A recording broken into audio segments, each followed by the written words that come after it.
A palavra de Deus hoje nos traz ensinamentos profundos e nos fala do profetismo. Talvez uma das características de Jesus, alguma das atitudes de Jesus que pouco nós exercitamos. E quando vemos sendo exercitado o profetismo, nos estranha e às vezes até nos apavora e causa em nós repugnância e juízo de quem o faz. Profeta, como nós vemos na primeira leitura, não é aquele que adivinha as coisas, adivinha o futuro ou fala de coisas extraordinárias. O profetismo é aquele que anuncia a vida, a justiça, e a sua ação deve ser para a salvação e para a construção de um mundo justo, um mundo bom, onde todos podem viver na igualdade, na fraternidade, no amor. É o reino de Deus. O profetismo deve nos encaminhar para a vivência do reino de Deus, a vivência fraterna, a vivência de irmãos. E quando isso foge na nossa sociedade, o profeta deve alertar, o profeta deve advertir, tanto no campo político, no campo religioso, que às vezes pessoas vivem a religião errada. Por mais boa vontade que tem, faz errado. Quer buscar o seu próprio prazer, quer buscar a sua própria realização. E a religião não é isso. A religião é a nossa ligação com Deus, para que nós tenhamos as virtudes de Deus para o bem de todos.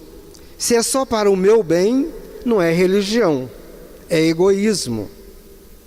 E o profeta tem que alertar isso. No campo social, quando tem desigualdade, quando tem violência, discriminação, má distribuição econômica, injustiça, o profeta tem que alertar. É isso que fizeram todos os profetas, desde Moisés. E a bravura profética de Moisés foi tão grande, tamanha, que ele enfrentou o faraó do Egito para libertar o povo da escravidão. E a ponto de ter que combater a maldade, a violência do faraó com as pragas, com as 10 pragas do Egito.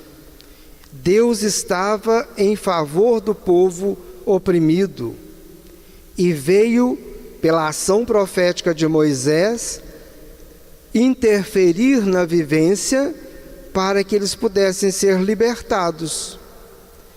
E acha que todo mundo ficou contente com Moisés?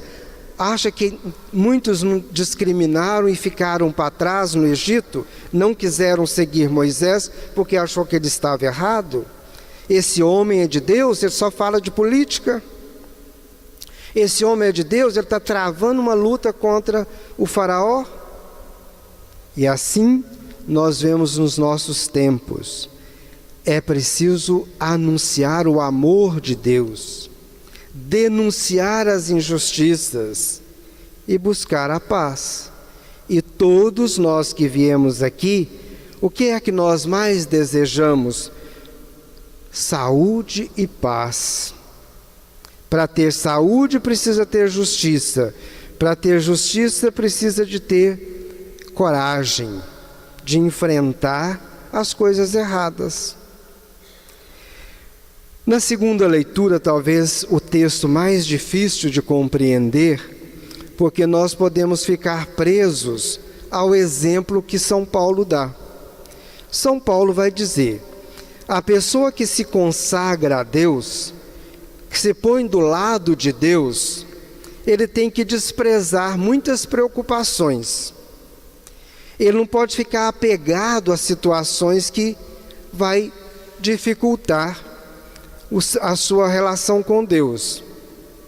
E ele cita o exemplo do casamento. E nós podemos aqui nos nossos dias compreender muitas coisas. Tem gente que casa com celular. A sua preocupação é o celular. Se está sem carga, se não tem Wi-Fi, se não tem tal coisa ou tal coisa, a pessoa fica apavorada. Não lembra nem que tem Deus. Chega numa cidade, não pergunta num lugar, não pergunta se ele tem uma capela, não. Pergunta se tem Wi-Fi. Tem carregador de celular? Se não tem, apavora.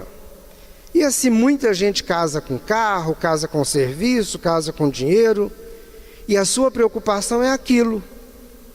E esquece que tem irmãos, que tem pessoas passando necessidades, que tem pessoa que precisa de uma palavra, de um ouvido para escutar, de um doente que precisa de remédio, de alguém que precisa de atenção, de um serviço de caridade, de alguém, de uma leitura na celebração, de um canto na celebração. Tem gente que preocupa consigo mesmo, só com ele. E se o canto não está muito bom, se a cantora é meia desafinada, ainda sai da igreja falando, vai cantar feio, hein?